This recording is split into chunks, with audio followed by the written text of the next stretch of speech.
Okay, hello all. Welcome to the channel. So today we are going to discuss about important topic called remainder theorem. So let us consider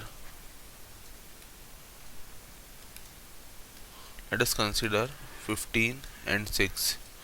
तो मैं 15 को लिख सकता हूँ 6 into 12 6 into 2 plus 3 right. तो जहाँ पे 3 मेरा रिमाइंडर है राइट, जो कि हमेशा डिवाइजर यानी कि 6 से लेस है राइट। अब देखो, सपोज अगर मैं 12 को 6 से डिवाइड करूँ तो उस केस में क्या होगा, 6 इंटू 2 प्लस 0 राइट। सो ये 0 रिमाइंडर आया राइट।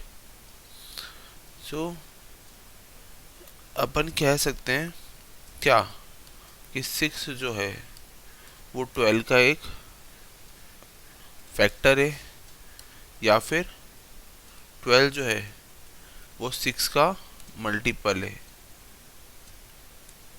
राइट।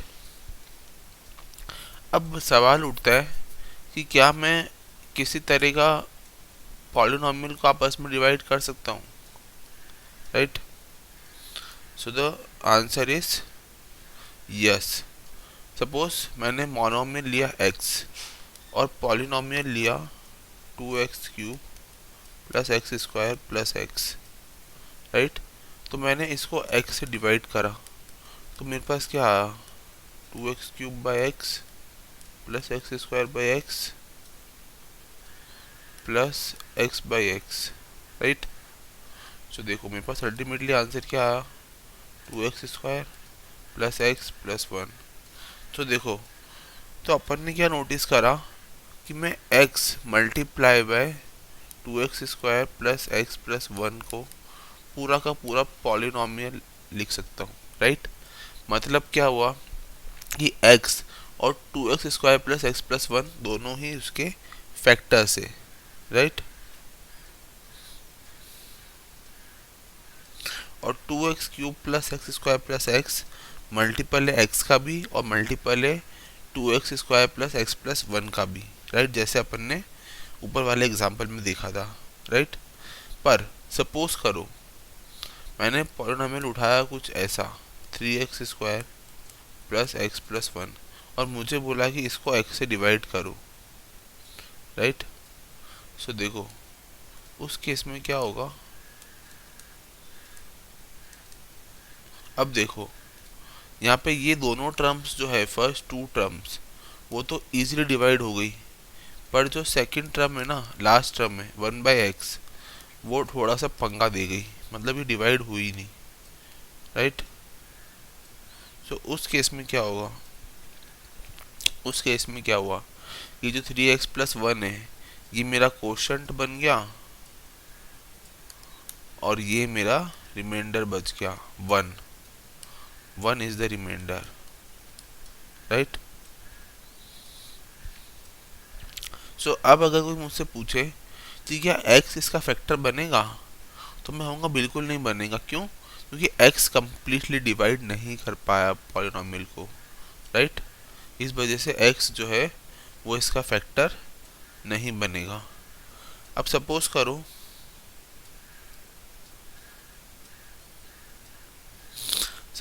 मैंने एक पॉलिनॉमियल लिया px जिसको मैंने रखा x plus 3x square minus 1 right, और एक पॉलिनॉमियल लिया gx उसको मैंने रखा x प्लस 1।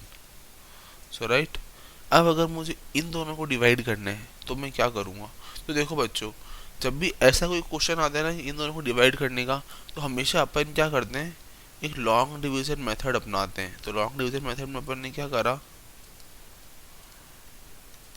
इसको बाहर रखा, अंदर रखा डिविडेंड और ये डिवाइजर। अब देखो अपन ऐसा कोई नंबर से मल्टीप्लाई करना चाह रहे हैं जिससे अपने पास 3x स्क्वायर प्लस एक्स की टर्म्स में कोई टर्म्स आ जाए, तो मैं लिखूंगा 3x राइट। उससे क्या होगा, यहाँ पे आएगा 3x स्क्वायर और प्लस का 3x। अब देखो साइन चेंज कर देते हैं माइनस के रूल के अकॉर्डिंग, तो माइनस, तो ये तो हो गया 0 और इधर आ गया माइनस का 2x और नीचे से उतरा ऊपर से -1 राइट। अब मुझे चाहिए ऐसा कुछ जिससे -2x आ जाए, तो -2, तो माइनस का 2x और माइनस का 2, राइट। तो ये प्लस और ये प्लस, मतलब ये कितना बच गया 1, रिमाइंडर बच गया 1। सो देखो बच्चों, इस केस में रिमाइंडर क्या आ गया 1, 1 आ गया रिमाइंडर। सो अपने पास कोशेंट क्या आया 3x माइनस 2, मतलब मैं इस 3x माइनस 2 को जब x प्लस 1 से मल्टीप्लाई करूँगा तो मुझे पूरा का पूरा पॉलिनॉमियल मिलेगा एज इट इज़ +1, रिमाइंडर बचेगा ऑफ कोर्स। सो ये था छोटा सा कंसेप्ट।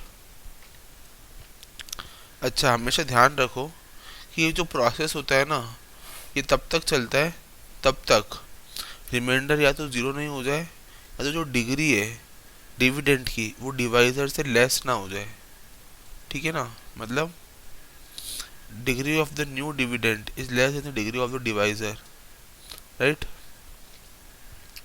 अब देखो, तो यहाँ पे क्या हो गया, रिमाइंडर जो है वो बच गया 1 और कोशेंट आ गया 3x minus 2, right.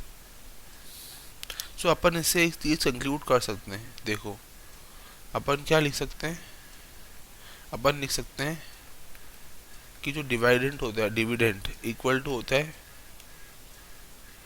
Divisor into quotient plus remainder, ठीक है, ये होता है basically, right.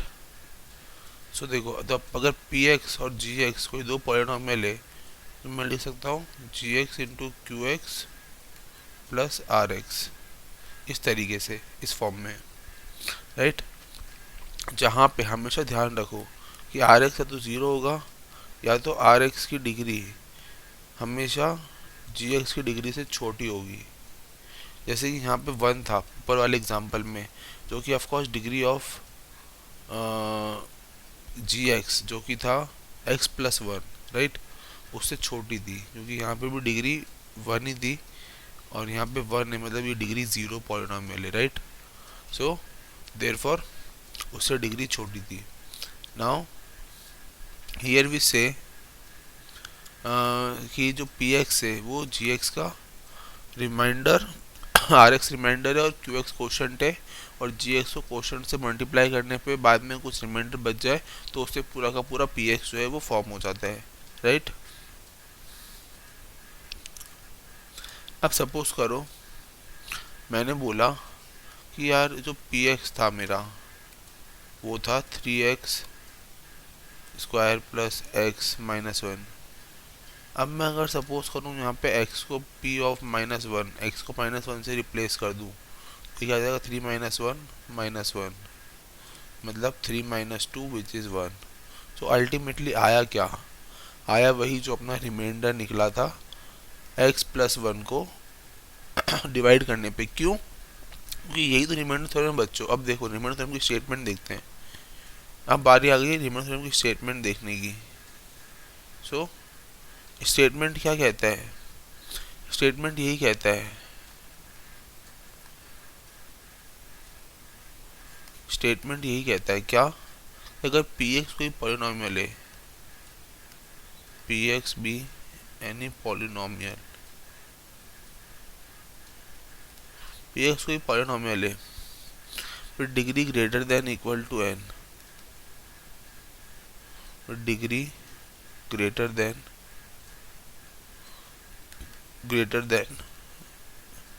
Equal to 1, right. और अगर कोई a रियल नंबर है, a कोई रियल नंबर है, तो उस केस में इफ मैंने बोला कि px इज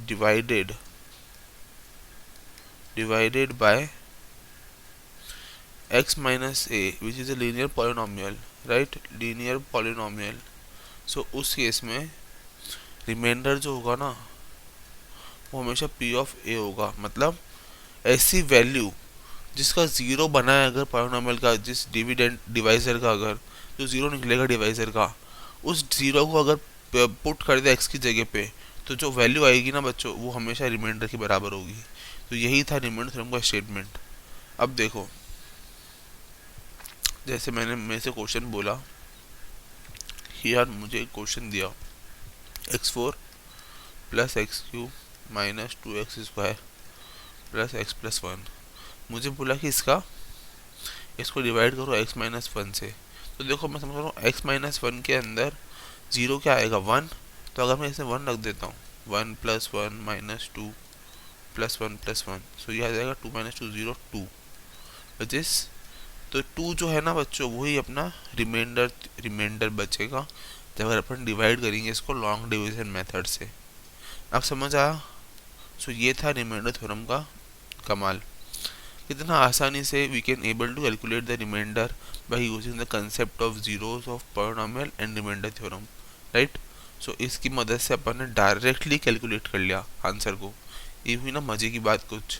सो इस वाले लेक्चर में अपन ने ये सीखा कि किस तरीके से अपन रिमाइंडर थ्योरम यूज करते हैं। नेक्स्ट लेक्चर में अपन सीखेंगे फैक्टराइजेशन ऑफ पॉलिनॉमियल्स के बारे में। Till then, thank you and have a nice day.